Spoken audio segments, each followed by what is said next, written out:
MTA International, reaching the corners of the earth.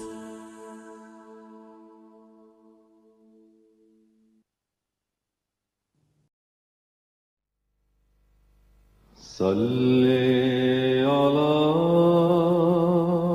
رسولنا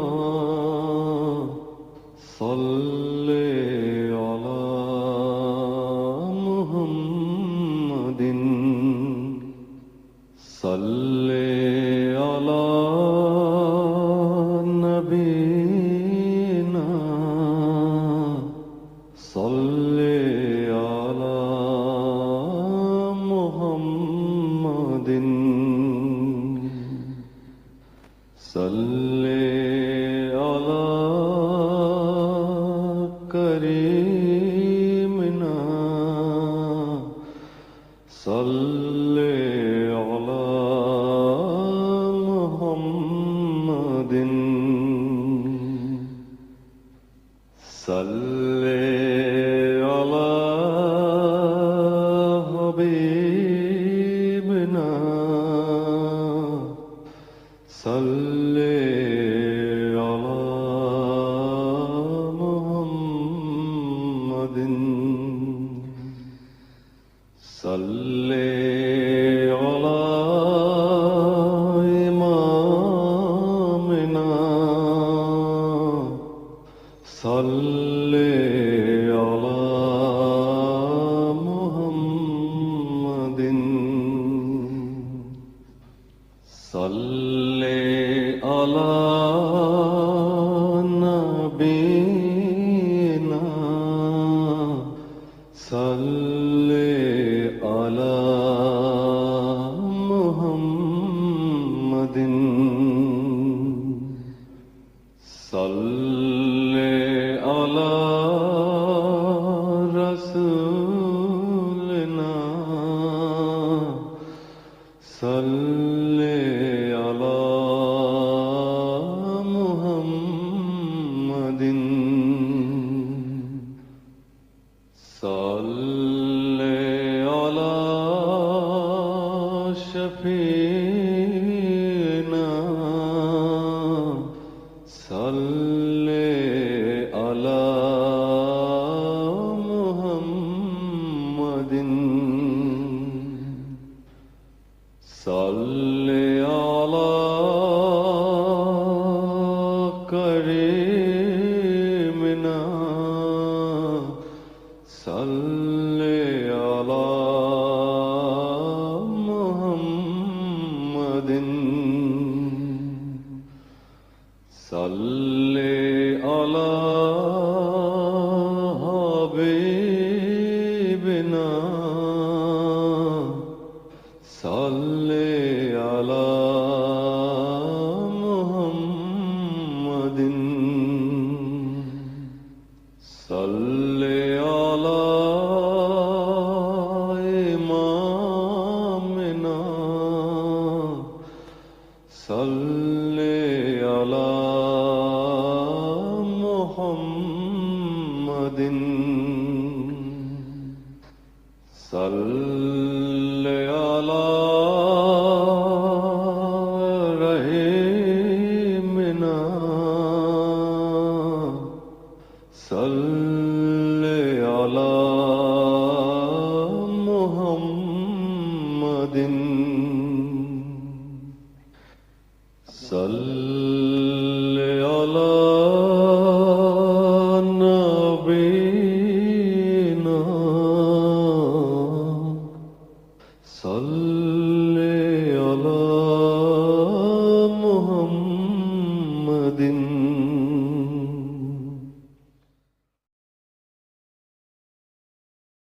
صلی علی شفیعنا صلی علی محمد صلی علی شفیعنا صلی علی محمد صلی علی رؤوفنا صلی علی محمد صلی علی علی محمد. انٹرنیشنل کی جانب سے مسجد بیت النور اوسلو ناروے سے منیر الدین شمس آپ کی خدمت میں حاضر ہے. جیسا کہ آپ کو علم ہو چکا ہوگا، حضرت امام جماعت احمدیہ مرزا طاہر احمد صاحب خلیفۃ المسیح الرابع ایدہ اللہ تعالی بنصر العزیز ان دنوں یورپ کے بعض ممالک کے دورے پر تشریف لائے ہوئے ہیں. حضور ایدہ اللہ تعالی بنصر العزیز 7 اکتوبر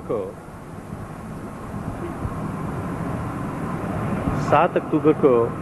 مسجد فضل لندن سے روانہ ہو کر ننسپیٹ ہالینڈ تشریف لائے، جہاں کثیر تعداد میں احباب نے حضور کا استقبال کیا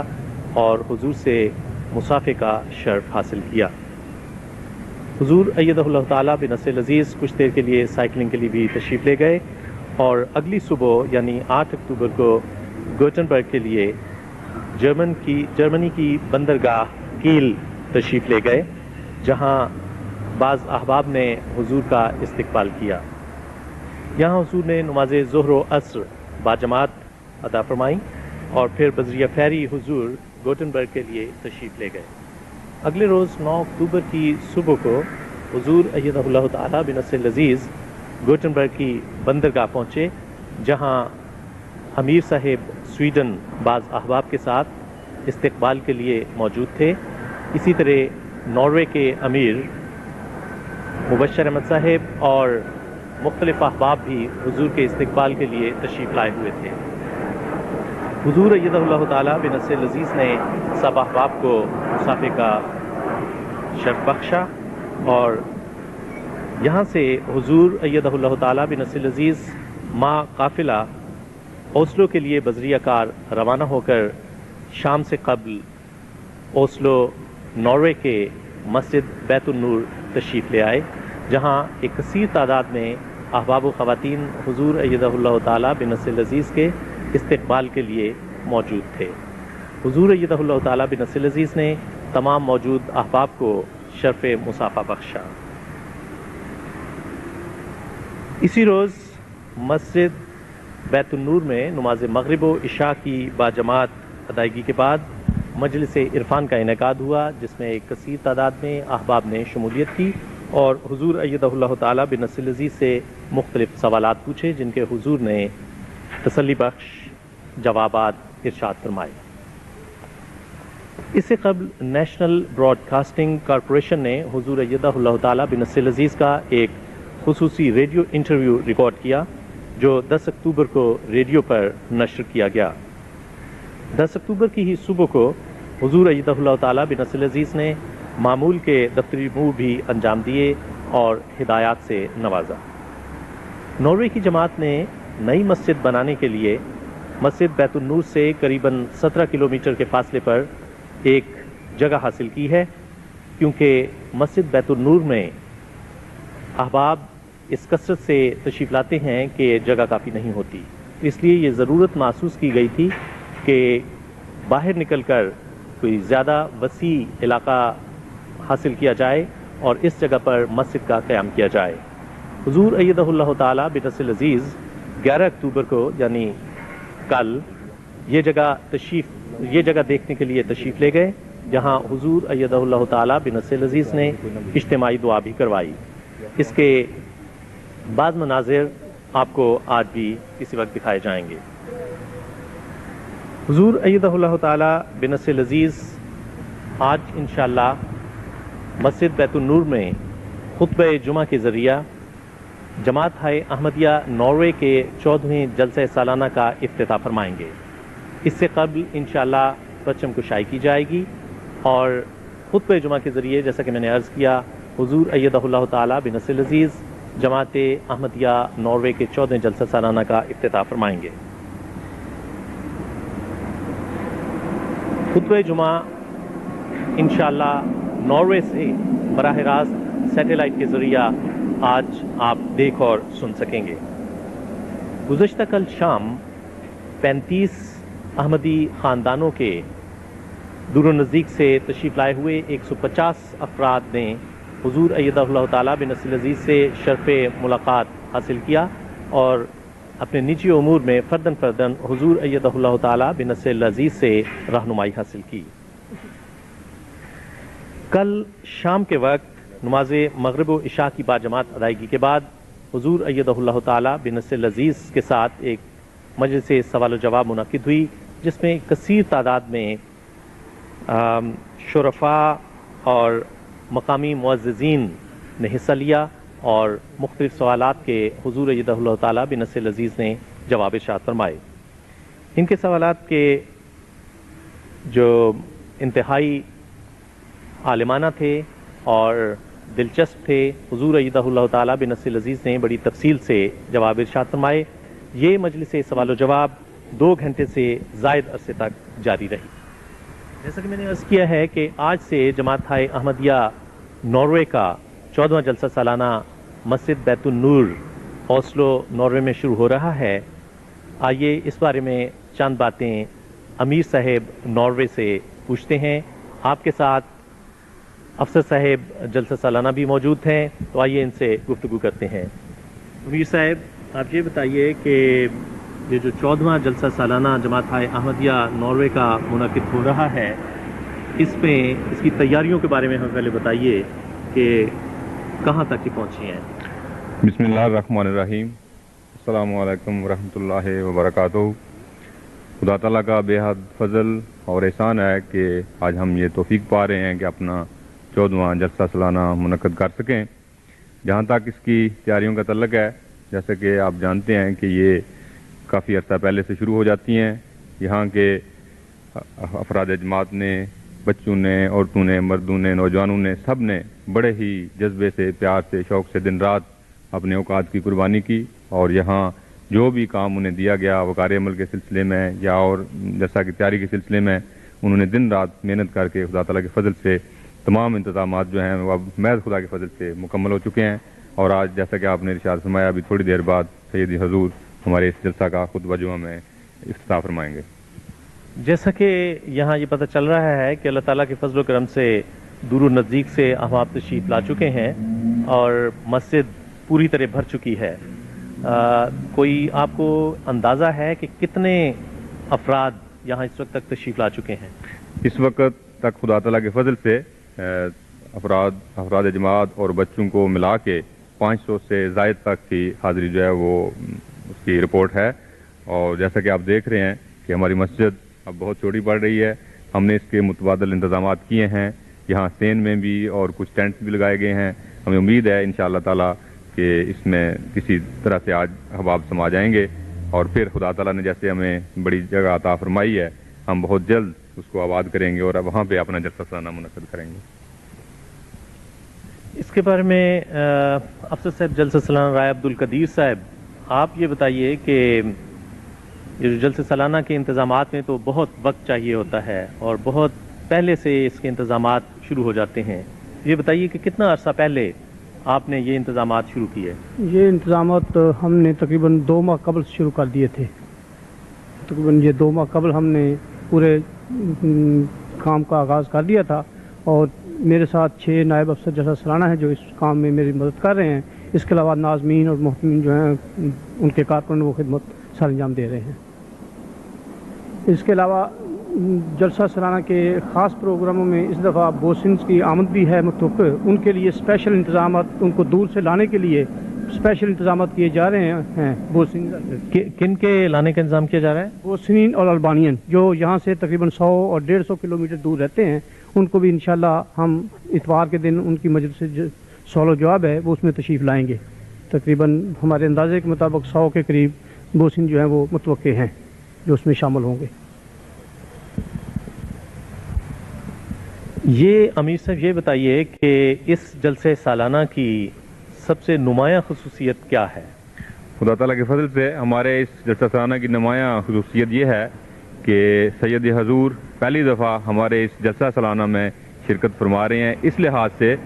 کہ براہ راست MTA کے ذریعے یہ جلسہ سالانہ پوری دنیا میں انشاءاللہ تعالیٰ نشر کیا جائے گا۔ ویسے تو اس سے پہلے بھی مختلف موقعوں پہ تشریف لائے ہیں، لیکن MTA کے حوالے سے یہ پہلی دفعہ ہے، خدا تعالیٰ کی طرف سے ہمیں یہ سعادت ملی ہے جس کو ہم پا رہے ہیں۔ اس کے لیے میں دعا کی بھی درخواست کرتا ہوں کہ اللہ تعالیٰ ہم سب کو اس کے انتظامات بہتر طور پر ادا کرنے کی توفیق عطا فرمائے۔ یہ بتائیے کہ حضور ایدہ اللہ تعالیٰ بن نصر العزیز کیا اس سے پہلے بھی جلسہ سالانہ ناروے میں تشریف لا چکے ہیں؟ جی، جلسہ سالانہ میں تشریف لا چکے ہیں۔ اس کے بعد ایک مرتبہ خدام الاحمدیہ کا اجتماع جو کہ اسکینڈینیوین اجتماع کہلاتا ہے اس پہ بھی تشریف لا چکے ہیں، لیکن جلسہ سالانہ جو ہے اس کی کارروائی جو ایم ٹی اے کے ذریعے جائے گی اس لحاظ سے ہمارا یہ پہلا جلسہ ہے۔ جزاکم اللہ۔ جزاکم اللہ۔ یہ بتائیے کہ کس کس جگہ سے احباب تشریف لائے ہوئے ہیں؟ ناروے کے علاوہ سویڈن اور انگلستان سے بھی تشریف لائے ہوئے ہیں، اور پاکستان سے اپنے دو عزیزوں کو ملنے کے لیے دو جو ہیں وہ بھی تشریف لائے ہوئے ہیں۔ اس کے علاوہ سوئٹزرلینڈ سے بھی ایک فیملی جو آئی ہوئی ہے وہ یہاں قیام پذیر ہے اور جلسے میں شمولیت کر رہے ہیں۔ ڈنمارک سے بھی آئے ہوئے ہیں۔ انشاءاللہ حضور ایدہ اللہ تعالیٰ بن نصر العزیز ابھی چند لمحوں میں یہاں اس جگہ تشریف لانے والے ہیں اور انشاءاللہ لوائے احمدیت لہرائیں گے اور ناروے کا پرچم لہرایا جائے گا، جس کے بعد حضور ایدہ اللہ تعالیٰ بن نصر العزیز مسجد بیت النور اوسلو میں خطبہ جمعہ ارشاد فرمائیں گے اور اس کے ذریعہ جماعت احمدیہ ناروے کے 14ویں جلسہ سالانہ کا افتتاح ہوگا۔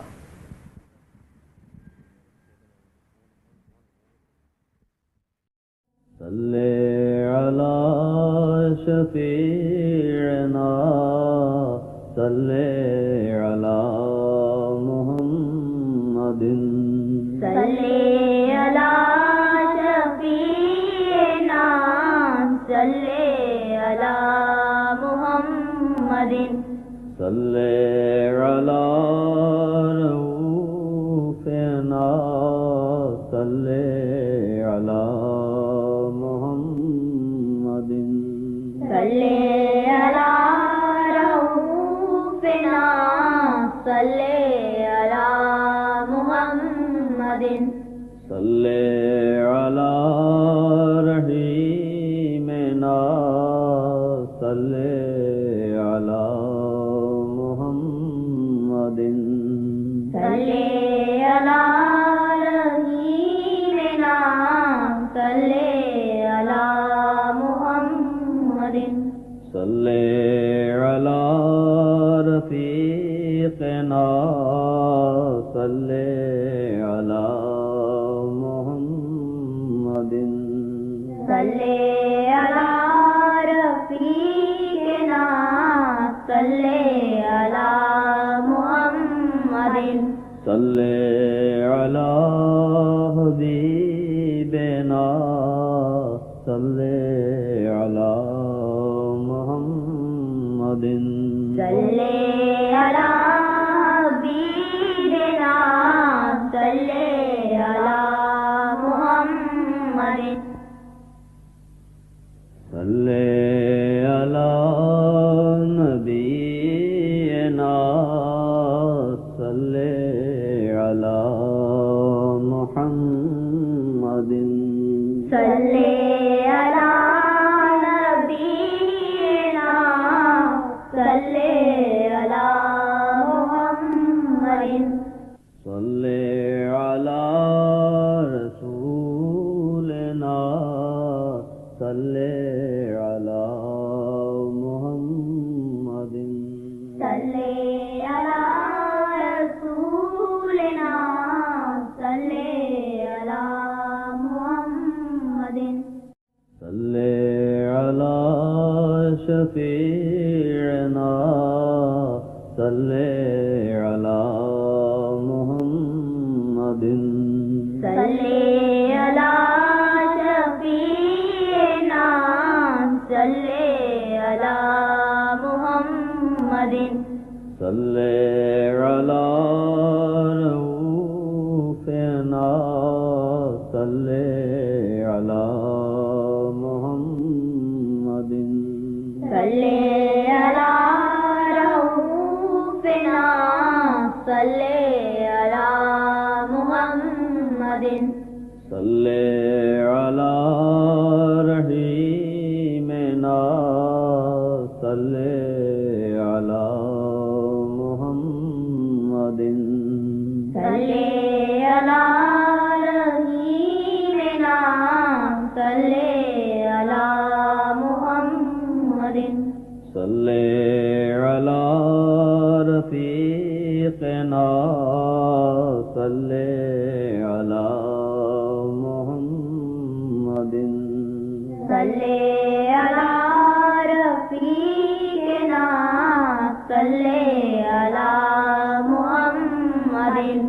صلی علی حبیبنا صلی علی محمد صلی علی حبیبنا صلی علی محمد صلی علی نبینا صلی علی محمد صلی علی نبینا صلی علی محمد صلی علی رسولنا صلی علی محمد صلی علی رسولنا صلی علی محمد اسلام احمدیت زندہ باد اسلام احمدیت زندہ باد جماعت احمدیہ عالمگیر زندہ باد نعرہ تکبیر اللہ اکبر دعا کر لیں.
صلی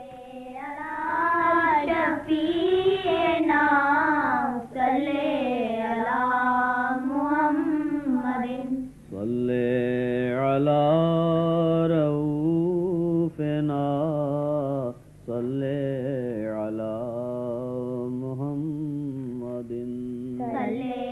علی رؤوفنا صلی علی محمد صلی علی رحیمنا. اذان دے دیں.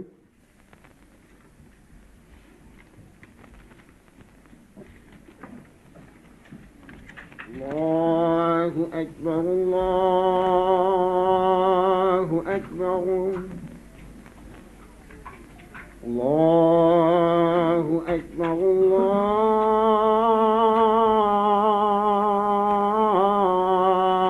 الله أكبر أشهد أن لا إله إلا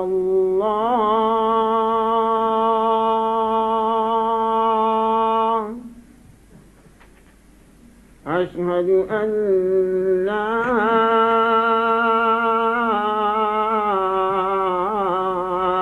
إله إلا الله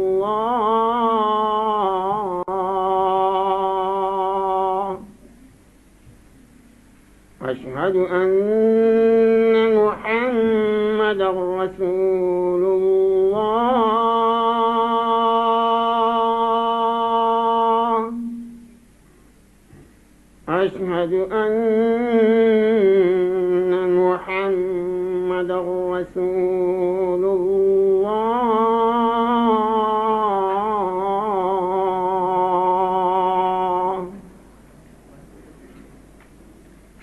حي على الصلاة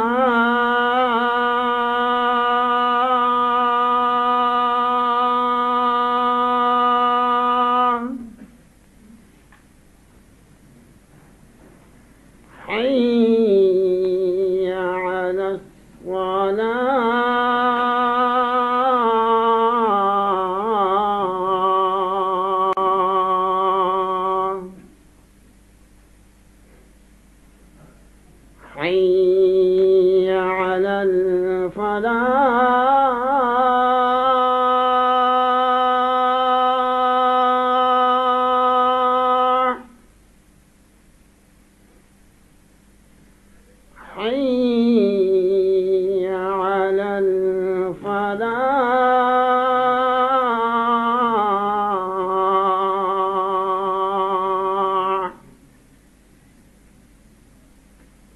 الله أكبر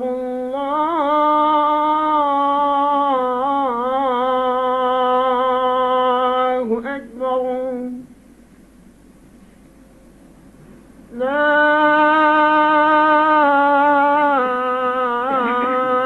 إله إلا الله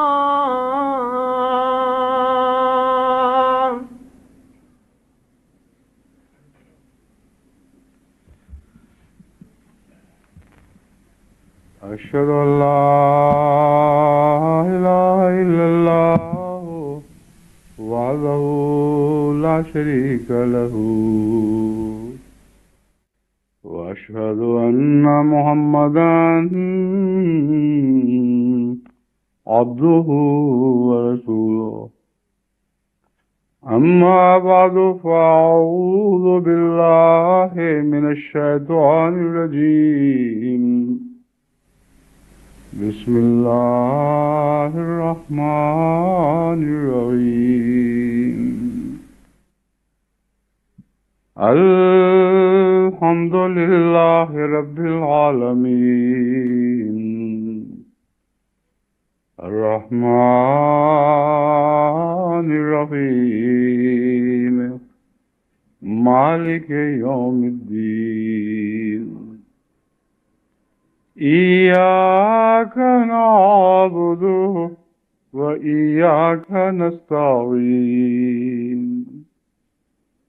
اهدنا الصراط المستقيم صراط الذين أنعمت عليهم غير المغضوب عليهم ولا الضالين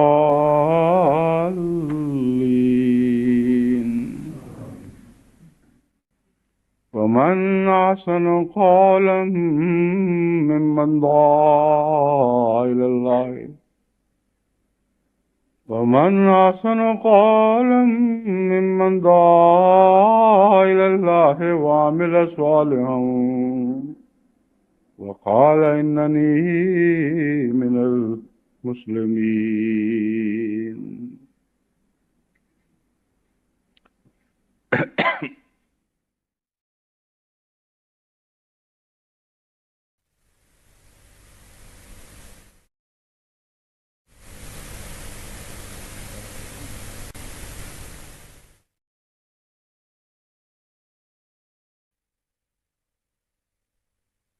اور ان ہواؤں کی برکت ہے کہ جماعت احمدیہ کی کوششوں کو پھل لگ رہے ہیں، ورنہ پھلدار ہوائیں اگر خدا نہ چلائے تو وہ کھیتیاں بھی جو بیجوں تک پہنچ جاتی ہیں وہ بیجوں سے خالی مر جایا کرتی ہیں۔ ایسی ہوائیں بھی ہم نے پنجاب میں چلتی دیکھی ہیں، جب کھیتیاں پھلانے پر تیار ہوں تو ایسی جنوبی ہوا چلتی ہے جو ان کے پھلوں کو وہیں سکھا دیتی ہے اور کچھ بھی باقی نہیں رہتا۔ تو خدا تعالیٰ کی طرف سے ہوا ہی ہے جو جب چلتی ہے تو محنتیں پھل لاتی ہیں، بلکہ محنتوں سے بہت زیادہ پھل نکلتے ہیں، اتنے کہ ان کو محنتوں سے کوئی نسبت باقی نہیں رہتی۔ یہی وہ عالمی دور ہے دعوت اللہ کا اور اس کے پھلدار ہونے کا، جس دور کی طرف میں سب جماعت کو بار بار بلا رہا ہوں اور متوجہ کر رہا ہوں۔ ناروے میں بھی مجھے اسی مضمون پر آپ سے کچھ کہنا ہے، لیکن اس سے پہلے میں یہ بتا دینا چاہتا ہوں کہ اللہ تعالیٰ کے فضل کے ساتھ ناروے کا یہ خطبہ تمام دنیا میں ٹیلی ویژن کے ذریعے دیکھا اور سنا جا رہا ہے، اور اس کے لیے اگرچہ جماعت کا فیصلہ تھا کہ جو بھی خرچ ہو جماعت برداشت کرے گی، مگر ناروے کے 3 مخلصین نے کل پیشکش کی کہ ان کی خواہش ہے کہ یہ تینوں خطبات ان کے مشترکہ خرچ پر ہی تمام دنیا کو بھجوائے جائیں، یعنی عالمی طور پر نشر کیے جائیں۔ اس لیے میں نے ان کی یہ پیشکش قبول کر لی ہے۔ اللہ تعالیٰ انہیں بہترین جزا عطا فرمائے۔ اس کے علاوہ میں یہاں کی ٹیلی ویژن کے سربراہ کا شکریہ ادا کرنا چاہتا ہوں۔ سربراہ، میں یہ نہیں جانتا کہ پورے ٹیلی ویژن کے سربراہ ہیں یا اس شعبے کے سربراہ ہیں جس کے ذریعے سے ہمیں یہ سہولت مہیا ہوئی ہے، مگر وہ بہت ہی مخلص اور نیک طبیعت انسان ہیں۔ ان سے ہمارا پہلے ایک دفعہ رابطہ ہوا اور اس سلسلے میں ان کے تعاون کی ضرورت پیش آئی جو انہوں نے بڑی خوشی سے مہیا کیا۔ اب دوبارہ جب ہم نے ٹیلی ویژن کے یہاں سے پروگرام اٹھانے کا ان سے ذکر کیا اور تعاون چاہا، تو باوجود اس کے کہ بہت ہی مشکلات حائل تھیں اور کئی چیزیں ایسی وقت پر مہیا نہیں تھی جن کے ذریعے یہ انتظام ہو سکتا، مگر انہوں نے اپنے فرائض منصبی سے ہٹ کر ذاتی اخلاص سے کوشش کی، اور آج اللہ کے فضل کے ساتھ یہ ممکن ہوا ہے کہ ہم اس خطبے کو تمام عالم کے لیے ٹیلی وائز کر رہے ہیں۔ تو ایسے نیک طبع لوگ دنیا میں ہر جگہ موجود ہیں، ہمیں چاہیے کہ ان کو بھی اپنی دعا میں یاد رکھیں۔ اللہ انہیں اور بھی نیکی اور اپنے قرب کی راہیں عطا فرمائے۔ اب میں اس مضمون کی طرف پھر واپس آتا ہوں۔ ناروے کا جو مسئلہ ہے وہ بعض اور شمالی یورپین ممالک کی طرح زیادہ سنگین ہے۔ اگرچہ یورپ میں بلکہ سب دنیا ہی میں دہریت کی ہوائیں چل رہی ہیں اور خدا عملاً انسانی زندگی سے الگ ہو چکا ہے، مگر بعض ممالک میں یہ دہریت کا زہر باقی ممالک کے مقابلے پر زیادہ گہرا جا چکا ہے اور اس نے تمام فضا کو مذموم کر دیا ہے۔ ان ممالک میں شمالی یورپ میں سوئٹزرلینڈ بہت آگے ہے۔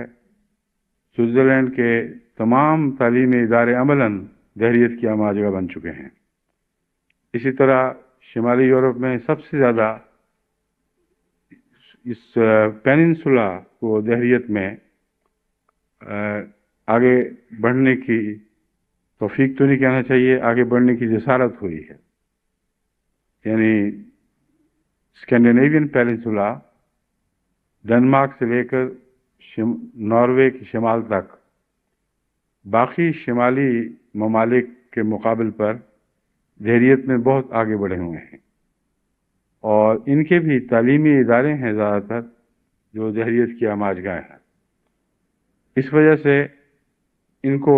خدا تعالیٰ کے دین کی طرف بلانا ایک مشکل کام ہے اگر اس کا سلیقہ نہ ہو، اگر انسان صورتحال کا تجزیہ کر کے مناسب رستے اختیار نہ کرے، اس وقت تک جب تک ایسا نہ ہو ان لوگوں کو اسلام کی طرف بلانا ممکن نہیں ہے۔ بہت طرح سے، بہت طریقوں سے ان جگہوں پہ کوششیں کی گئیں اور ان سارے ممالک میں وہی ایک ہی رد عمل ہے، یعنی سوئٹزرلینڈ ہو یا ڈنمارک یا سویڈن یا ناروے، جو قسمت سے پھل ملتا ہے وہ اللہ کے فضل سے اچھا ہوتا ہے، لیکن بہت شاذ کے طور پر ملتا ہے۔ اور جماعتی لحاظ سے ان چاروں ممالک میں کوئی مقامی ایسے مخلصین پیدا نہیں ہو سکے جو اپنی جماعت بنا سکیں، جن کو کہا جا سکے یہ اس ملک کے باشندے ہیں اور ملک کے باشندوں کے لحاظ سے ان کی ایک بڑی جماعت ہے۔ کہیں کچھ آتے بھی ہیں تو چلے بھی جاتے ہیں، اور آ کر قرار پکڑنے والے جو ہیں اگرچہ ان کا معیار اللہ کے فضل سے بہت اونچا ہے اور وہ سچے خدا کے مخلص بندے ہیں، لیکن شاذ کے طور پر ہیں، بہت ہی کم تعداد ہے۔ اس پہلو سے فکر کی بات ہے لیکن مایوسی کی بات نہیں۔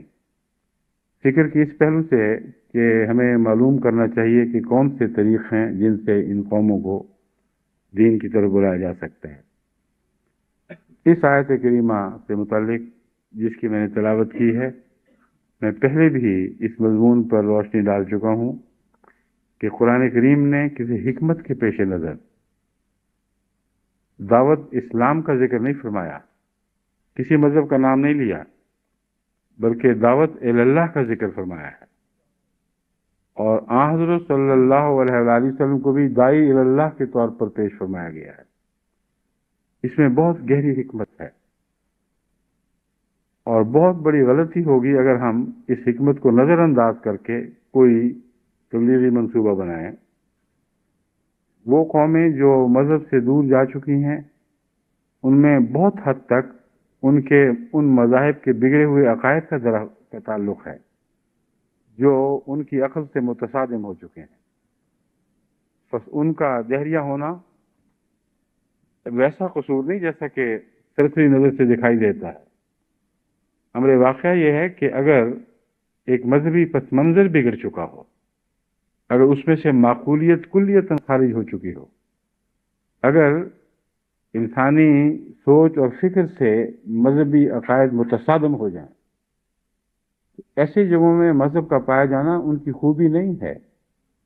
بلکہ ان کی دماغی حالت کے خلاف ایک اتہام، ایک الزام ہے کہ بڑے بے وقوف اور کم نظر لوگ ہیں جو ایسے الجھے ہوئے بیوقوفوں والے عقائد پر اس قدر شدت کے ساتھ عمل پیرا ہیں۔ بس یہ صورتحال ہے جس کا ہمیں تجزیہ کرنا ہے۔ امر واقعہ یہ ہے کہ یورپ میں ہر جگہ جہاں بھی دہریت پھیلی ہے، اس کی سب سے بڑی وجہ عیسائیت کے بگڑے ہوئے عقائد ہے۔ اور یہ سلسلہ آج اور کل کی بات نہیں، صدیوں سے شروع ہے، اور مسلسل عیسائیت کے بگڑے ہوئے عقائد کے خلاف یورپ کے دانشوروں نے احتجاج کیے، اور جب ان احتجاجات کے نتیجے میں اولین طور پر ان کو سزائیں دی گئیں، اور ان سزا پانے والوں میں بہت بڑے بڑے ان کے چوٹی کے سائنسدان بھی ہیں، جن میں نیوٹن بھی ہے۔ بہت کم لوگوں کو علم ہے کہ نیوٹن نے اس مذہب کے خلاف نہیں بلکہ عیسائیت کے خلاف بغاوت کی تھی، اور عیسائیت کے خلاف نہیں بلکہ عیسائیت کے بگڑے ہوئے عقائد کے خلاف بغاوت کی تھی۔ نیوٹن کو کیمبرج یونیورسٹی میں پروفیسرشپ عطا ہوئی، اور اس کے ساتھ بڑے فوائد بھی وابستہ تھے، لیکن نیوٹن چونکہ بے حد ذہین انسان تھا، خدا تعالیٰ نے اسے چوٹی کا دماغ دیا تھا اور تقویٰ عطا کیا تھا، یعنی جس بات کو سچ نہیں سمجھتا تھا اس پر ایمان نہیں لاتا تھا۔ یہی وجہ ہے کہ آج کے دور میں جو اس نئے جدید سائنسی دور کا جد امجد ہے وہ نیوٹن ہے۔ آئنسٹائن نے بھی کام کیے، اور بھی بڑے بڑے دانشور یہاں پیدا ہوئے ہیں، مگر نیوٹن کے مقام سے اس کو ٹلا نہیں سکتے۔ وہ بلا شبہ اس نئے سائنسی دور کا جد امجد ہے۔ اس نے بہت ہی حیرت انگیز انکشافات کیے، اور قدرت کو جیسی صفائی کے ساتھ، جیسے روشن دماغ سے وہ سمجھا، کم اس کی نظیر دنیا میں ملتی ہے۔ بس نیوٹن نے جو ایک عیسائی تھا اور ٹرینیٹی یعنی تثلیث کے عقیدے پر پیدا ہوا تھا، اس نے جب غور شروع کیا تو اب اس کی وہ نوٹ بک بھی شائع ہو چکی ہے، جس نوٹ بک پر اس نے حاشیے پر تحریریں لکھی ہیں۔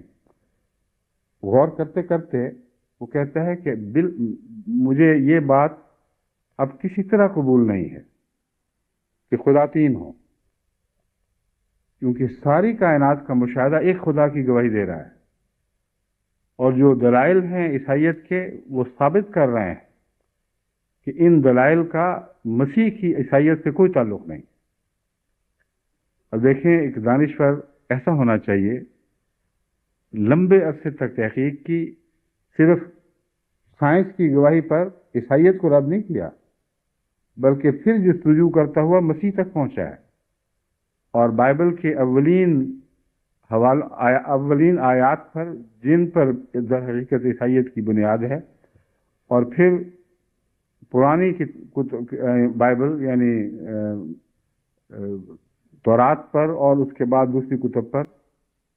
سب پر گہرے مطالعے کے بعد اس نے غور کیا ہے۔ بس عہد نامہ جدید ہو یا قدیم، دونوں کا مطالعہ کر کے ان کے حوالے نکالے، اور قطعی طور پر ثابت کیا کہ یہ عیسائیت نہ عہد نامہ قدیم سے تعلق رکھتی ہے، نہ عہد نامہ جدید سے تعلق رکھتی ہے۔ یہ بگڑے ہوئے عیسائی پادریوں کے دماغ کی پیداوار ہے، اور اس پر میں ایمان نہیں لا سکتا۔ ایک ہی خدا ہے جو موسیٰ کا بھی خدا تھا اور عیسیٰ کا بھی خدا تھا، اور ان میں کوئی تفریق نہیں ہے، ساری کائنات کا وہی خدا ہے۔ جب اس عقیدے کا اس نے اعلان کیا تو باوجود اس کے کہ وہ علمی لحاظ سے بہت ہی چوٹی کا انسان، بلکہ ایسا انسان جس کی ساری دنیا میں قدر کی جاتی تھی، اس کو پروفیسرشپ پیش کر کے یونیورسٹی نے اپنا فخر سمجھا تھا کہ ہماری یونیورسٹی میں یہ پروفیسر بن کر آ جائیں، لیکن اس کو بے عزت کر کے یونیورسٹی سے نکالا گیا۔ اس کے خلاف باقاعدہ چرچ کی طرف سے ریزولوشن پیش ہوئے، انہوں نے کہا کہ یہ لامذہب ہو چکا ہے، حالانکہ وہ تسلیث سے خدا کی طرف لوٹا تھا، اور اس نے قدم پرواہ نہیں کی۔ وہ سٹائپنڈ جو اس کے لیے یونیورسٹی کی طرف سے مقرر تھا 60 پاؤنڈ سالانہ، اس زمانے کے لحاظ سے بہت بڑی چیز تھی۔ یعنی آپ سوچ بھی نہیں سکتے کہ 60 پاؤنڈ کی اس وقت کیا قیمت تھی۔ اس نے سب قربان کر دیا، مگر اپنا عقیدہ تبدیل نہیں کیا۔ میں ایک ہی خدا ہے، اس کے سوا میں کسی اور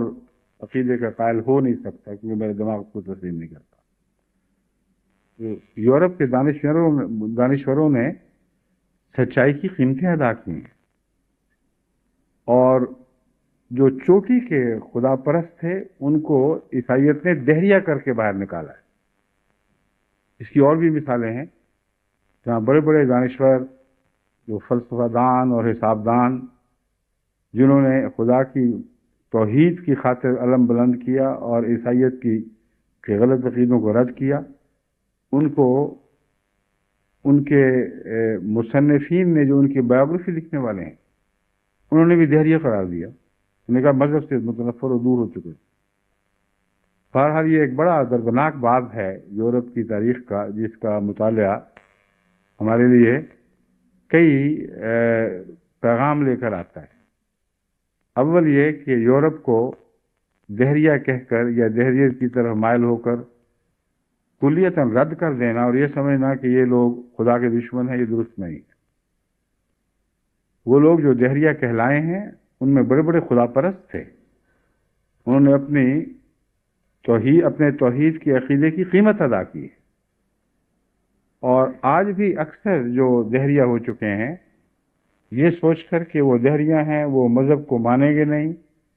اس لیے ان سے نا امید ہو جانا، ان سے تبلیغ کا رابطہ قائم نہ کرنا، یہ بھی بہت بڑی بے وقوفی ہوگی۔ مگر اسلام کی طرف اگر آپ ان کو بلاتے ہیں تو یہ بھی قرآن حکمت کے خلاف ہے، کیونکہ وہ لوگ جن کو خدا پر یقین نہ ہو وہ کسی مذہب کی طرف آئیں گے کیوں؟ پہلی بنیاد تو خدا ہے، یعنی خدا کی ایمان کا عقیدہ۔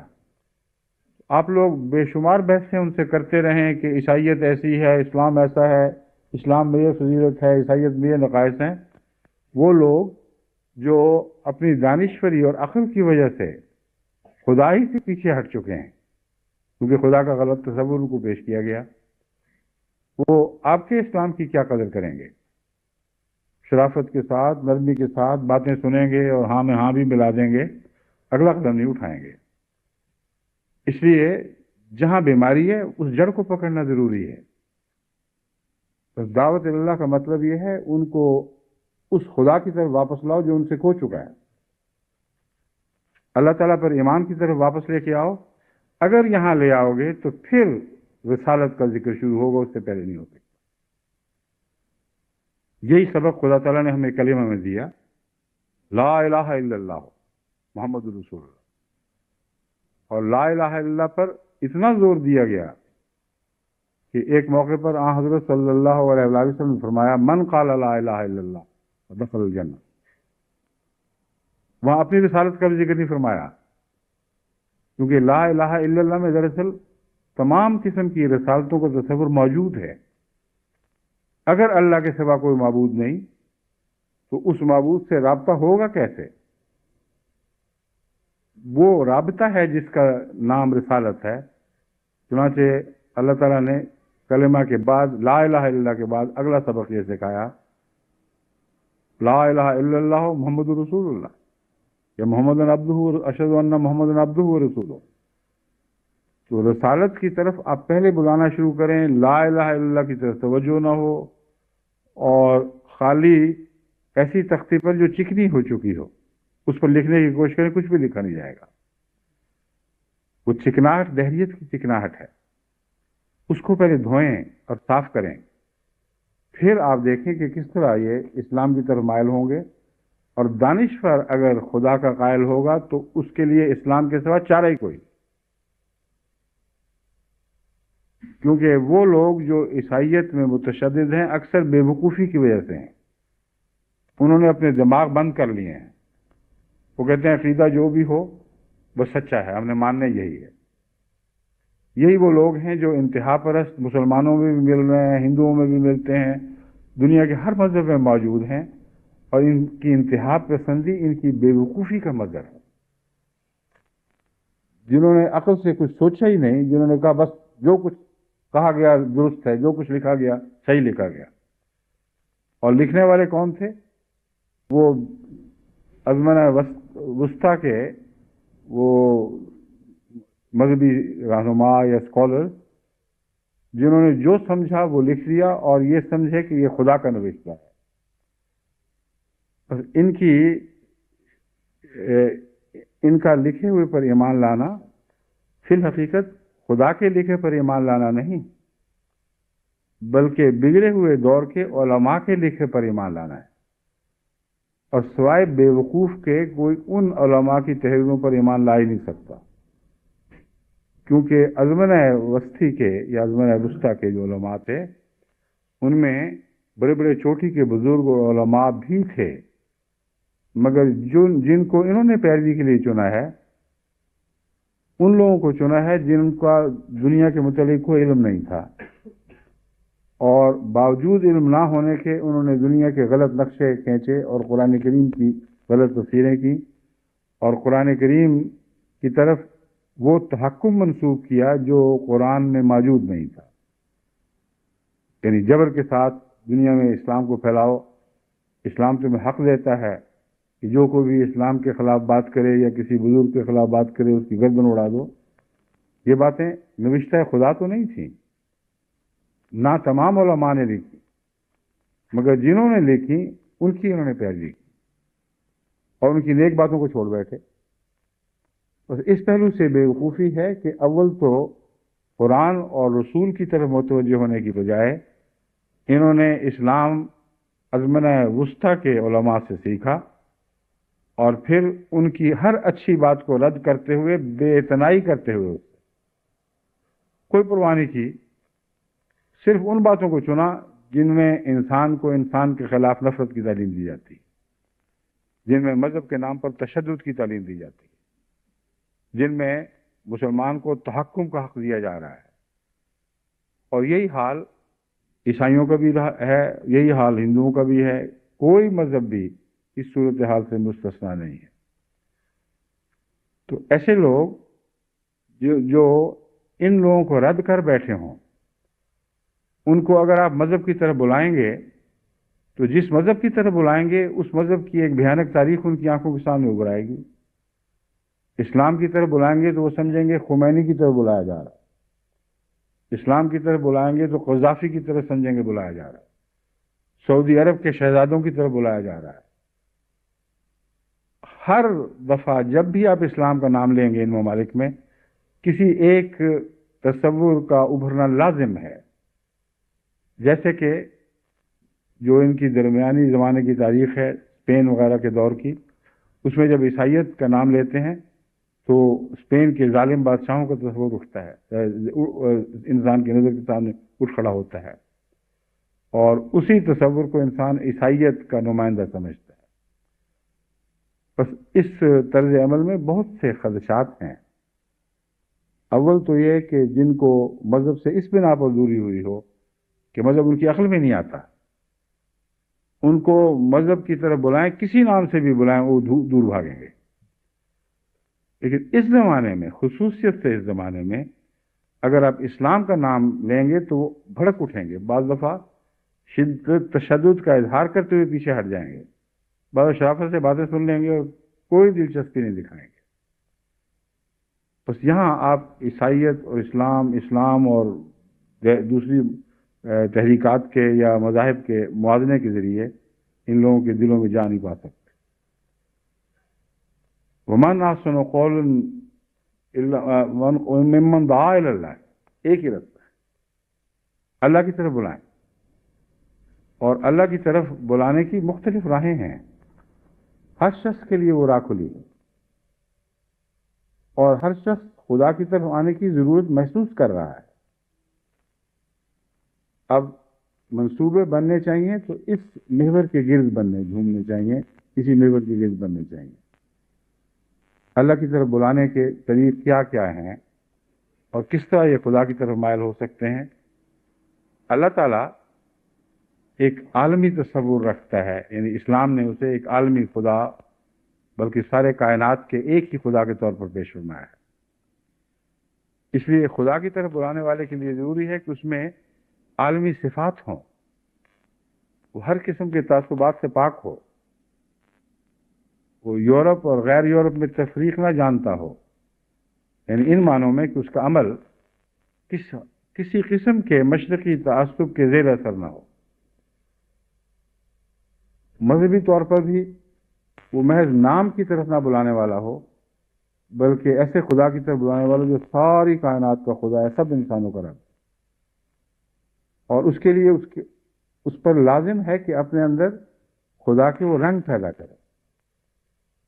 ورنہ زبانی طور پر خدا کی طرف بلانے سے کوئی خدا کی طرف نہیں آئے گا، یہ وہم ہے محض۔ ہاں، آپ کے اندر اگر خدائی رنگ دیکھے گا، خدائی صفات دیکھے گا، تو ایسی صفات ہیں جن میں بے انتہا جذب ہے۔ متنفر بھی اپنی نفرت کی دیواریں توڑتا ہوا اس حسن کی طرف بڑھے گا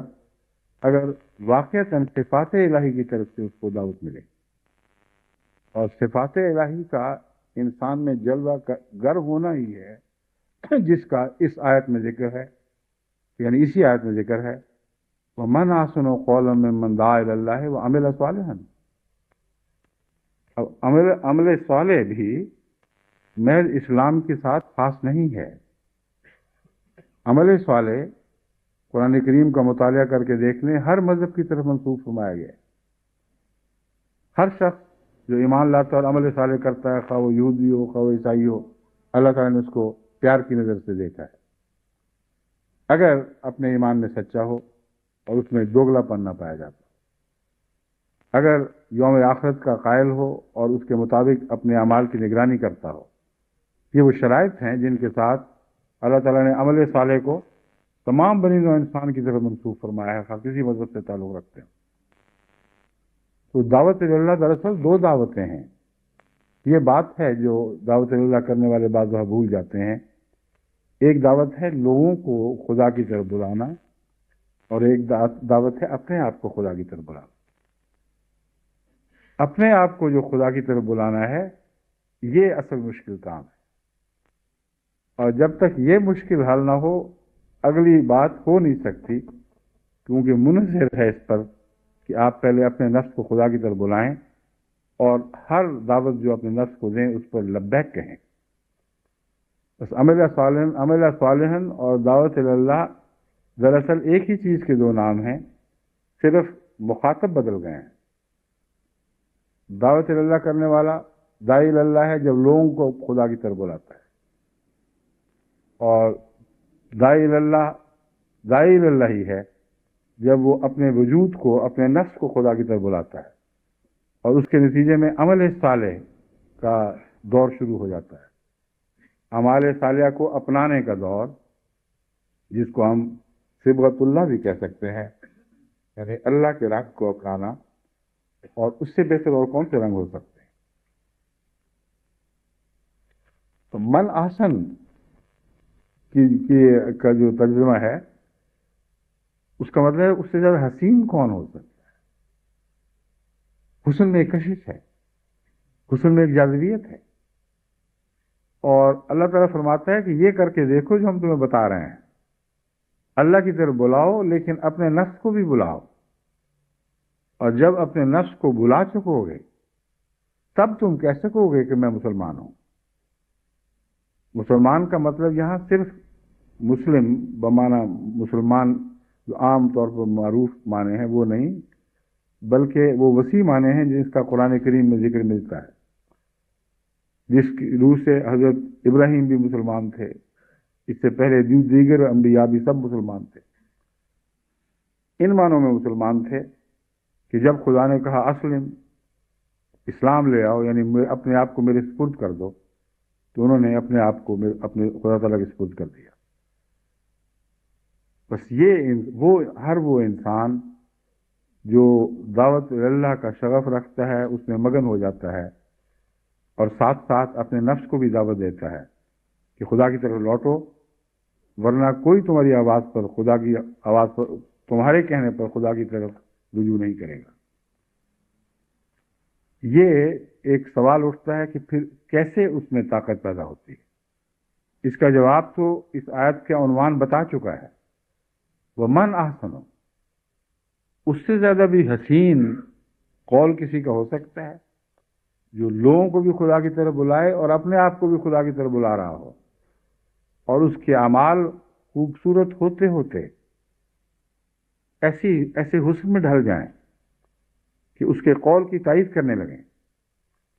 اور ہر دعوت سننے والا یقین کر لے کہ یہ خدا کی طرف سے آیا ہے جو مجھے خدا کی طرف بلا رہا ہے۔ یہ آپ کر کے دیکھیں، دہریت میں کی طاقت نہیں ہے کہ اس عظیم قوت کا مقابلہ کر سکے، کیونکہ حسن میں اس سے جو حسن خدا تعالیٰ نے اس آیت میں پیش فرمایا ہے اس میں اس قوت جاذبہ سے زیادہ طاقت ہے جس کو ہم کشش ثقل کہتے ہیں، جس کا راز نیوٹن نے سمجھا اور جس کی وجہ سے آج تک سائنس کی دنیا اس کی عظمت کے گیت گاتی۔ کشش ثقل سے بالا وہ طاقت ہے جو زمین سے رفعت عطا کرتی ہے اور آسمان کی طرف بلند کر دیتی ہے۔ اسی لیے اللہ تعالیٰ نے قول،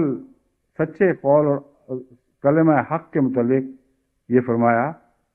کہ عمل صالح اس کو رفعت عطا کرتا ہے، اس کو بلندی دیتا ہے۔ بس وہ طاقت جو کشش ثقل پر غالب آ جائے وہ اس آیت میں مذکور ہے، من احسن قولا ممن دعا الی اللہ وعمل صالحا۔ اس کا قول سب دوسری جاذب نظر طاقتوں سے بڑھ جائے گا، وہ شخص ہر دوسری کھینچنے والی طاقت پر غالب آ جائے گا، ورنہ آسن نہیں ہو سکتے۔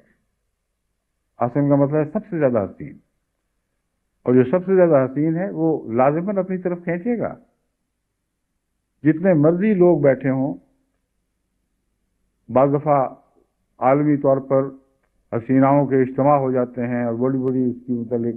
کاروائیاں ہوتی ہیں، اخباروں میں چھپ جاتے ہیں ان کی تصویریں، مگر انسانی فطرت ہے کہ لوگوں کے کہنے پر نہیں بلکہ اپنے نفس کے لحاظ سے جس کو حسین سمجھتا ہے اسی کی طرف دوڑتا۔ نہ اس میں رنگ کا فرق، رنگ کی شرط ہے، نہ اس میں نقوش کے موٹے یا پتلے ہونے کی کوئی شرط ہے۔ افریقہ میں ایک حسن کا الگ معیار ہے، یورپ کے مختلف ممالک میں ایک الگ معیار ہے، مغربی ممالک میں اور مشرقی ممالک میں اور، لیکن حسن پھر بھی حسن ہی ہے۔ کوئی نہ کوئی اس میں موضوعیت ضرور پائی جاتی ہے، یعنی اس تصور، اس حسن میں جو مختلف شکلیں ہونے کے باوجود انسانوں کو کھینچتا ہے۔ اب یہ کہنا کہ مغربی قوموں کے رنگ سفید ہیں اس لیے حسین ہیں، افریقہ کے رنگ سیاہ ہیں اس لیے وہ بدصورت ہیں، بڑی جہالت ہوگی، کیونکہ سیاہ رنگ میں بھی ایک حسن ہے جو خدا کی طرف سے عطا ہوتا ہے۔ اگر معذونیت ہو، اگر توازن ہو تو سیاہ رنگ میں بھی ایسی جاذبیت پیدا ہو جاتی ہے کہ جن آنکھوں کو ان سے شناسائی ہو، اس حسن سے، جن کا ذوق اس حسن کے شناسائی کے مطابق ڈھل چکا ہو، وہ بے اختیار اس کی طرف دوڑے چلے جاتے ہیں۔ بس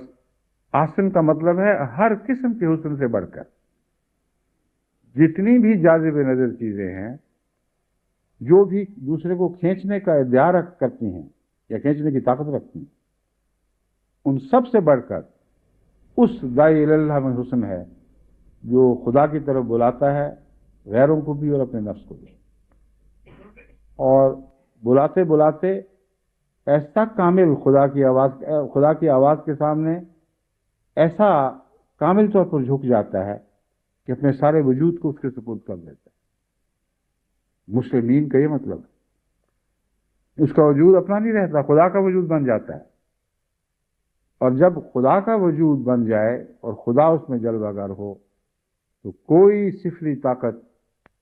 اس وجود سے کسی کو ہٹا نہیں سکتی، اسے اپنی طرف کھینچ نہیں سکتی۔ تمام انبیاء کی متحدہ مشترکہ گواہی اس کے حق میں ہے، آغاز سے لے کر آخر تک۔ جہاں بھی جب بھی نبی آئے ان کے اندر خدا تعالیٰ نے ایسی طاقت پیدا کر دی کہ دشمنوں کو بھی اپنی طرف کھینچ لیا، اور جو ایک دفعہ کھینچے گئے پھر ان سے توڑے نہیں گئے، بڑے بڑے مظالم ہوئے۔ عیسائیت گواہ ہے کہ عیسائیت سے توڑوانے کی خاطر بعض مسیح کے ماننے والوں کو زندہ آگ میں جلا دیا گیا، جانوروں کے سامنے، بھوکے شیروں کے سامنے ڈال دیا گیا، لیکن وہ اپنے ایمان پر قائم رہے، انہوں نے مسیح کا دامن نہیں چھوڑا، کیونکہ وہ جانتے تھے کہ اس دامن کے ساتھ خدا کا دامن وابستہ ہے۔ اگر مسیح کا دامن چھوڑیں گے تو خدا کا دامن چھوڑ دیں گے۔ وہ کون سا حسن تھا جس کو مسیح نے ایسا طاقتور بنا دیا؟ وہی مسلمین والا حسن تھا کہ وہ خدا کا ہوئے، خدا کی خاطر لوگوں کو بلایا، خدا کی صفات کو اپنی ذات پہ حاوی کر دیا، اور پھر خدا نما بن کر اٹھے۔ اور جب ایک خدا نما کی محبت دل میں پیدا ہو جائے تو کوئی دنیا کی طاقت نہیں جو اس کے خلاف کھینچ سکے۔ میں نے کشش ثقل کی مثال دی تھی، اب یہ کوئی فرضی مثال نہیں، یہ عملاً اس صورتحال پر چسپاں ہوتی ہے۔ دنیا کی طرف بلانا، دنیا کے آرام کی طرف بلانا، دنیا کی عزتوں کی طرف بلانا، دنیا کی وجاہتوں کی طرف، مال و دولت اور حکومتوں کی طرف بلانا، یہ سب کشش ثقل کا مظہر ہے۔ وہ کشش جو بلندی سے نیچے کی طرف کھینچ رہی ہے اور بڑی طاقتور کشش ہے۔ ہر چیز جو بلندی پہ ہے، اگر وہ محفوظ طور پر اٹکائی نہ گئی ہو کہیں، ذرا بھی بہانہ ملے کشش ثقل کو تو اپنی طرف کھینچ لے گی۔ اس کو کسی چیز کو بلندی تک رکھنا ایک حکمت کو بھی چاہتا ہے اور ایسے مضبوط سہاروں کو چاہتا ہے جن تک کشش ثقل پہنچی ہوئی ہے لیکن آپ کو دکھائی نہیں دے رہی۔ یعنی پہاڑوں کی چوٹی پر وہ پتھر جو اٹکا ہوا ہے، اور ایسے پتھر بھی ہیں جو لاکھوں سال سے، کروڑوں سال سے شاید اٹکے ہوئے ہوں، کوئی ایسے بھی ہیں جو اربوں سال سے اٹکے ہوں، لیکن وہ ہل نہیں سکتے، اور آپ سمجھیں گے کہ کشش ثقل کمزور ہے، اور دیکھ لو اس پتھر کو تو کھینچ کے نیچے نہیں لا سکی۔ کشش ثقل اس پتھر تک پہنچی ہوئی، وہ اس لیے مضبوطی سے قائم ہے کہ کشش ثقل نے اسے تھاما ہوا ہے۔ اس لیے کشش ثقل کا بلندی اور ڈھلائی سے جو تعلق ہے، جو اتران سے، یہ تعلق دکھائی نہیں دے رہا آپ کو، مگر عملاً ڈھلوان ہو یا نشیب ہو، نشیب ہم اور ڈھلوان ہم اس چیز کو کہتے ہیں جہاں کشش ثقل آ کر ایک مقام پر ایک چیز کو روک لیتی ہے، اس سے بلند مقام پر کشش ثقل پہنچ جاتی ہے، اس کو کھینچ رہی ہوتی ہے۔ اگر ایسا نہ ہوتا تو یہ پہاڑ جو ہیں یہ کبھی چند سیکنڈ کے لیے بھی وہاں اٹک نہیں سکتے تھے۔ اگر کشش ثقل نے ان کو طاقت عطا نہ کی ہوتی تو یہ چٹان، یہ پہاڑ سارے کے سارے یہ زمین کے ساتھ ہوا کے ہلکے سے جھونکے کے ساتھ بھی ہموار ہو جاتے، اور کوئی ان کی حرکت کو روک نہ سکتا۔ بس کشش ثقل کے مضمون کو سمجھیں، یہ بلندی تک اثر انداز ہوتی، مگر اگر مقناطیس کی طاقت کو ایسے استعمال کیا جائے کہ کوئی دوسرا سہارا نہ ہو، مقناطیس اس چیز کو اٹھا لے، تو یوں محسوس ہوگا جیسے کشش ثقل ناکام ہو گئی، لیکن یہ بھی درست نہیں، وہاں بھی کشش ثقل ہی کامیاب ہوتی، کیونکہ وہ اٹھانے والا وجود جو مقناطیس کو پکڑے ہوئے ہے یا جس کے ساتھ مقناطیس لگایا گیا ہے، وہ خود کشش ثقل کے اوپر سہارا لیے ہوئے ہے۔ لیکن آسمان سے کوئی طاقت، جیسا کہ سیاروں کی طاقت ہے، سورج کی طاقت ہے، دوسری بڑی طاقتیں ہیں، تو زمین کو اس کی کشش ثقل سمیت کھینچ رہی ہیں، اور ساری کائنات کو کوئی اور ایک طاقت ہے جو کسی طرف کھینچ رہی ہے، جس کے متعلق سائنسدان کھوج لگانے کی کوشش کر رہے ہیں مگر ابھی کامیاب نہیں ہوئے۔ بس وہ آسمانی طاقت ہے جو غالب آتی ہے کشش ثقل پر۔ تبھی قرآن کریم فرماتا ہے کہ یہ سب چیزیں جو کھڑی تمہیں دکھائی دے رہی ہیں فضا میں، ان کو خدا تعالیٰ نے سہارا دیا ہوا ہے اور یہ کھڑی ہیں، ورنہ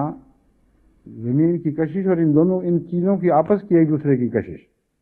ان کو اکٹھا کر کے فنا کر دیتے، تو آسمانی طاقت ہر دوسری طاقت پر غالب ہے۔ یعنی سائنسی لحاظ سے بھی کوئی ایک خدا تعالیٰ ایک ایسا کارساز ہے، ایسا ایک کائنات کا خالق اور مالک ہے جس کی طاقت ہر لمحہ تمام کائنات کے ہر وجود کو جو معلق دکھائی دے رہا ہے سہارا دیے ہوئے، لیکن اللہ تعالیٰ فرماتے ہیں تم دیکھ نہیں رہے اس کو۔ بس من احسن و قولم میں جس طاقت کا ذکر ہے یہ اللہ کے ساتھ وابستہ ہونے کا حسن ہے، اور یہ حسن جو ہے یہ ہر دوسری چیز پر غالب آتا ہے۔ بس دیکھیے عیسائیت کی مثال میں نے آپ کے سامنے رکھی، کس طرح اس راہ میں وہ کاٹے گئے اور مارے گئے اور انہوں نے کچھ بھی پرواہ نہ کی، لیکن سب سے بڑا مظہر اس دعوت اللہ کے حسن کا حضرت محمد رسول اللہ کی صورت میں پیدا ہوا۔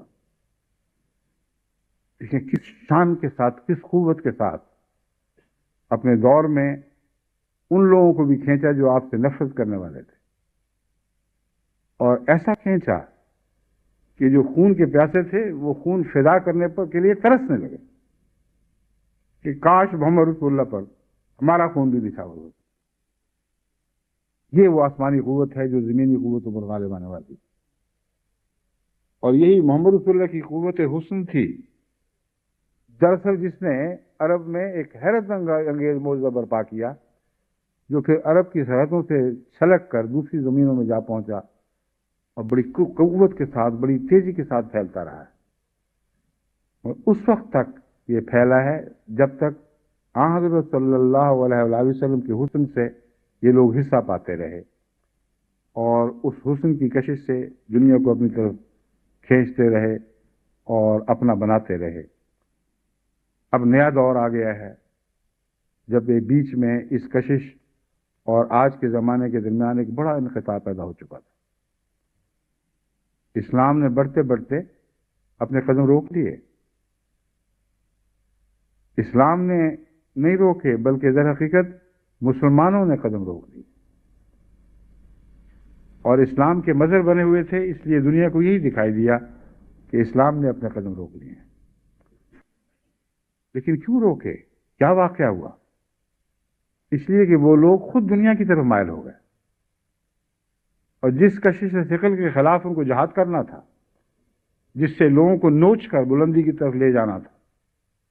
خود اس کشش کے شکار ہو گئے، تو وہ کیسے وہ اس حسن کا مظہر بنتے جنہوں نے زمین سے توڑ کر سب رشتے اور تعلق کاٹ کر آسمانوں کی طرف رفعت عطا کرنی تھی۔ اس کے سوا اور کوئی اس پر منطق نہیں ہے، کوئی وجہ نہیں کہ اسلام باوجود اس کے کہ قرآن وہی قرآن ہو، حدیث وہی حدیث ہو،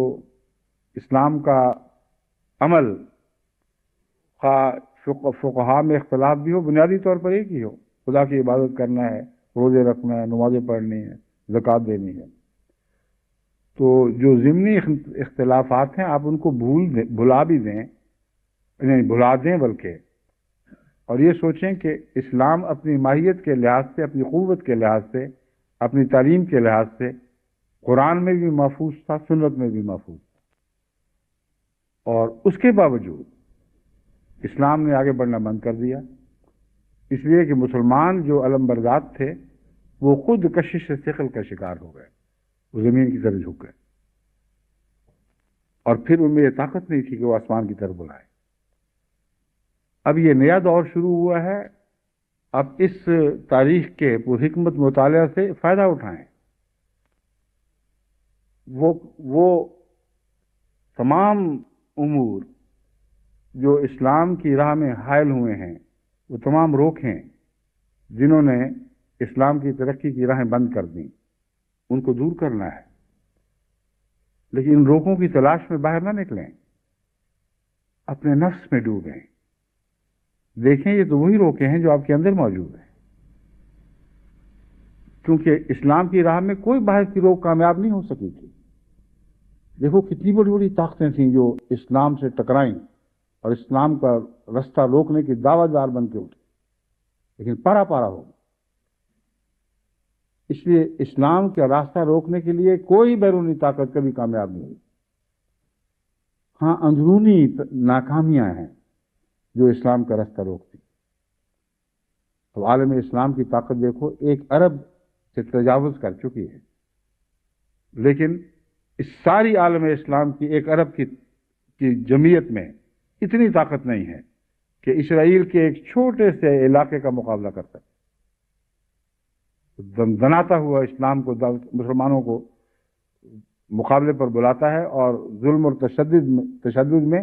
بے باکانہ کاروائیاں کرتا ہے۔ طاقت نہیں ہے 1 ارب مسلمانوں کی تو اس کا مقابلہ کر سکے۔ بس انہوں نے دعوت اللہ کیا کرنی ہے، یہ تو اپنے وزن ہی سے بیٹھ گئے ہیں۔ کشش ثقل جتنا بڑھتی ہے اتنا ہی بیکار کرتی چلی جاتی، ایسا وابستہ کر دیتی ہے سطح زمین سے اور اس کے نشیب سے کہ پھر اس میں اٹھنے کی طاقت نہیں رہتی۔ ایک شاعر کہتا ہے، مثال نقش پائے راہ رواں کوئے تمنا میں، نہیں اٹھنے کی طاقت کیا کریں لاچار بیٹھے۔ پھر تو اپنی عظمتوں کے نقش پا بن چکے ہیں اور اپنی تمنا کے غلام اس کے کوچے میں نقش بن کر بیٹھ گئے ہیں۔ ان میں کہاں اٹھنے کی طاقت ہے؟ وہ قدم جن کے نقوش پا تھے وہ تو ان کو چھوڑ کر عظیم رفتوں کی طرف روانہ ہو چکے ہیں، وہ دور بدل گئے، مگر یہ نقوش پا بے طاقت بے سہارا آج بھی ان راہوں میں ملتے ہیں، جن کا نام آج مسلمان لیا جاتا ہے، مگر اسلام کی شان، اسلام کی شوکت،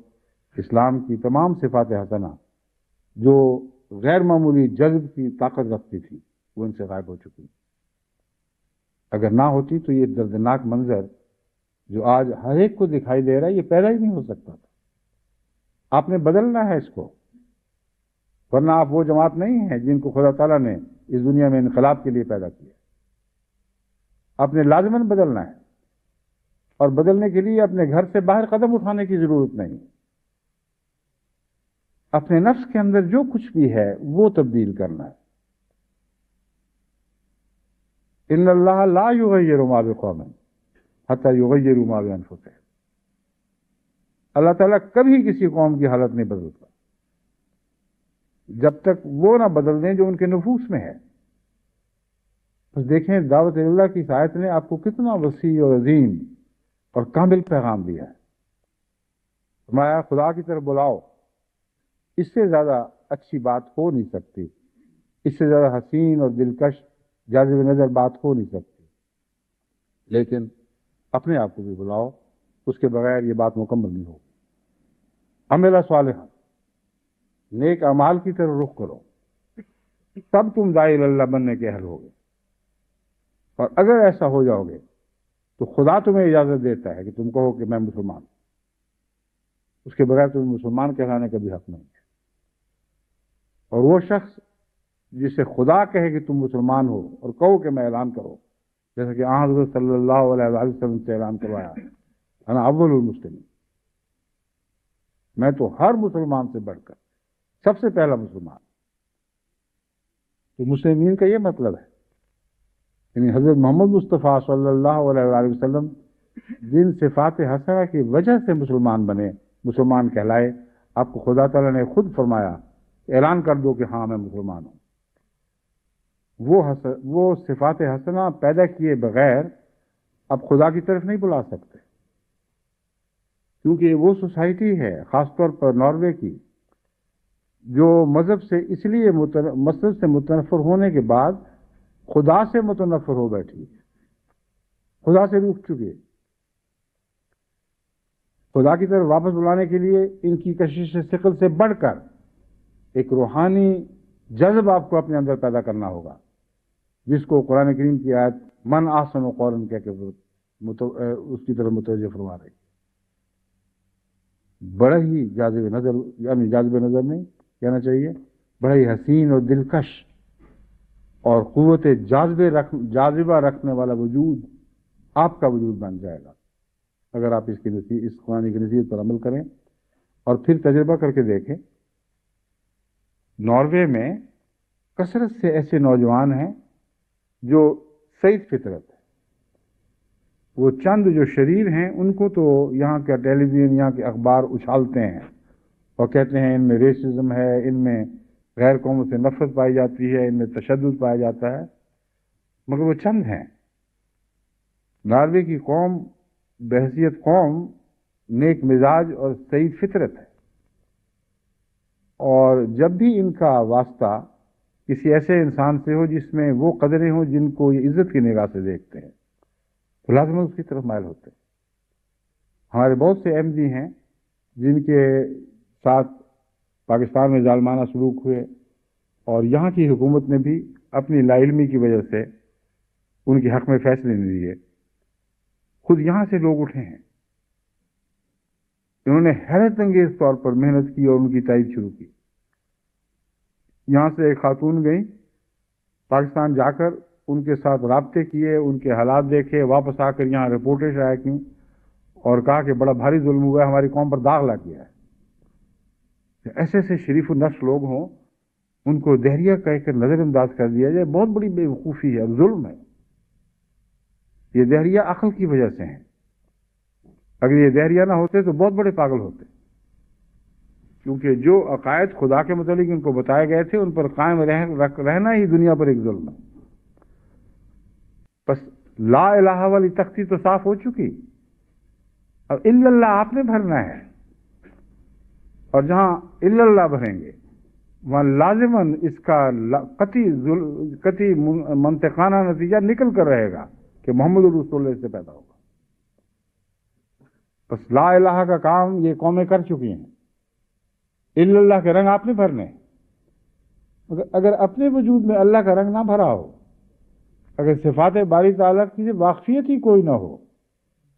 اگر انصاف، تقوی، سچی ہمدردی، سچائی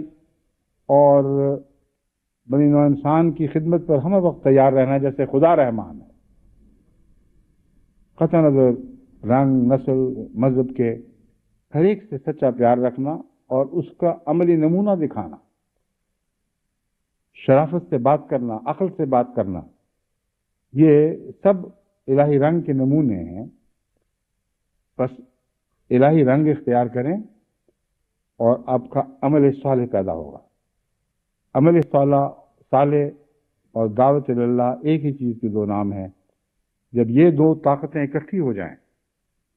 تو ناقابل تقسیم طاقت بن کر ابھرتی، کسی دنیا کی طاقت کی مجال نہیں ہے کہ ان کا مقابلہ کر سکے۔ بس آپ ہی میں وہ وجود ہیں جو ناروے کی تقدیر بدل سکتے ہیں، جو اس دہریہ ملک کو خدا کے محبت سے بھر سکتے ہیں، اگر اپنے آپ کو اس لائق بنائیں کہ وہ خدا کی طرف بلانے والے بن سکیں۔ بس یہی میرا پیغام آپ کو بھی ہے اور ان سب ملکوں کے احمدیوں کو جہاں دہریت نے کئی لحاظ سے انسان کی اعلیٰ قدروں کو بالکل کھا کر کھوکھلا اور ویرانہ بنا دیا۔ جیسے تیزاب بعض دھاتوں کو کھا جاتا ہے، اس طرح دہریت تمام انسانی قدروں کو کھا جاتی ہے، اور اگر اس کے باوجود شرافت دکھائی بھی دے تو ایک کھوکھلی شرافت ہوتی، اس لائق نہیں ہوتی کہ اپنی قوم کو اعلیٰ قدروں پر قائم رکھ سکے۔ بس میں امید رکھتا ہوں اور یقین رکھتا ہوں بلکہ کہ تمام دنیا کے احمدی خصوصیت کے ساتھ دہریت کے خلاف ایک جہاد شروع کریں گے، اور دہریت کے خلاف جہاد کا ہی ایک طریق ہے، اس کے سوا اور کوئی طریق نہیں، کہ اللہ کی طرف بلائیں تو اپنے نفس کو بھی بلائیں، اپنے اندر الہی صفات پیدا کریں، اور پھر دیکھیں کہ کس طرح دنیا آپ کی طرف دوڑی چلی جاتی ہے۔ اللہ تعالیٰ ہمیں اس کی توفیق عطا فرمائے۔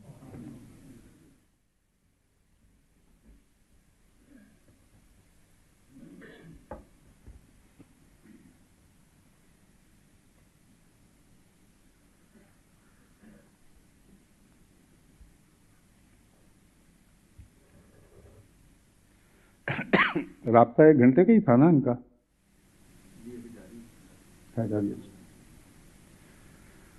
الحمدللہ نحمدہ ونستعینہ ونستغفرہ ونؤمن بہ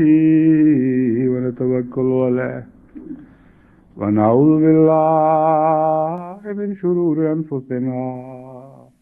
ومن سیئات اعمالنا من يهده الله فلا مضل له ومن يضلله فلا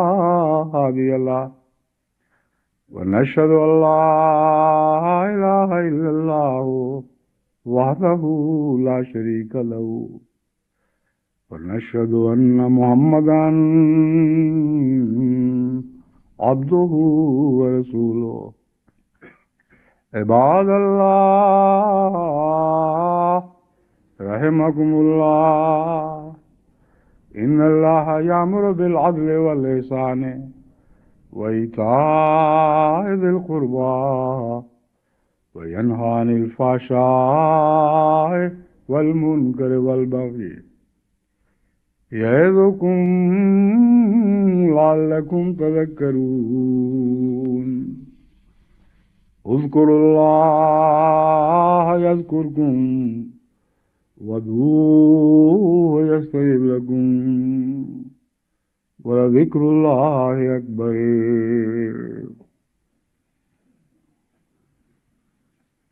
ما كان